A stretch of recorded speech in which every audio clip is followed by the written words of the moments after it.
আজকে চাঁদপুর থেকে আমরা চলে যাব ঢাকা সদরঘাটে।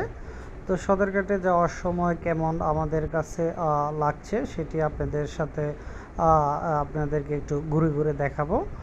তো আপনারা দেখতে পাচ্ছেন যে আমরা যেখানে রয়েছি সেটি হচ্ছে আমরা লঞ্চে রয়েছি। লঞ্চ থেকে আমরা এই লঞ্চের আশেপাশে যেসব জিনিস থাকে সেটাই আপনারা এখন কিন্তু দেখতে পাচ্ছেন। যেটি দেখতে পাচ্ছেন যেমন রয়েছে বিভিন্ন সময় আমরা দেখেছি ট্রলার রয়েছিল। এখন আমরা দেখতে পাচ্ছি এটি নদীর কাছে এই ট্রলারগুলি আমরা এখন দেখতে পাচ্ছি। তো আমরা যে লঞ্চে রয়েছি এই লঞ্চে আসলে অনেক বাতাস রয়েছে, যেহেতু আকাশের অবস্থা ভালো আমরা দেখতে পাচ্ছি যে তেমন কিন্তু বৃষ্টি হওয়ার সম্ভাবনা নাই, যার কারণে অনেক রোদ উঠেছে। রোদের কারণে আমাদের কাছে অনেকটা গরমও লাগতেছে। তো যেহেতু আসলে বাতাস রয়েছে সেখানে কিন্তু রোদ তেমন একটা লাগছে না, কারণ যেখানে বাতাস আছে। তো আমরা চাঁদপুর থেকে আজকে রওনা দিয়েছি লঞ্চে করে ঢাকা সদরঘাটে চলে যাচ্ছি। আমরা যে নদীর সাইডে এবং পাশে যে ট্রলারগুলি আমরা দেখতে পাচ্ছি এটি হচ্ছে বালু নিয়ে যাচ্ছে, এটি ট্রলার বলে থাকে যদি আমি ভুল না করে থাকি।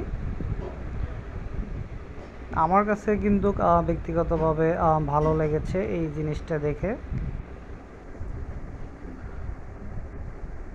আরও অনেক কিছু রয়েছে যেটি আপনারা দেখতে পাবেন, যে যেমন ট্রলার রয়েছে, নৌকা রয়েছে, লঞ্চ রয়েছে। এগুলি আপনারা কিন্তু যখন নদীতে আমাদের লঞ্চটি চলে তখন কিন্তু আশেপাশে এগুলি দেখা যায়।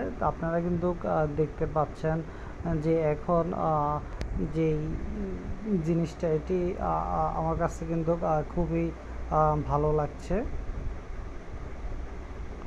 তো আমরা যখন চাঁদপুর থেকে রওনা দিয়েছি ঢাকা সদরঘাটে, তখন কিন্তু সময় ছিল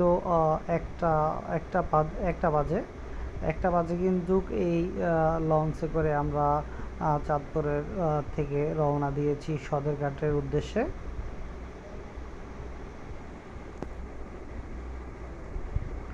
আমরা কিন্তু চলে যাচ্ছি ঢাকা সদরঘাটে।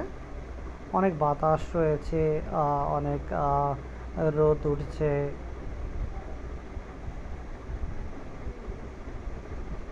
খুবই আমার কাছে ভালো লাগতেছে। আমরা মাঝে মাঝে কিন্তু এই লঞ্চে করে আসা যাওয়া করি।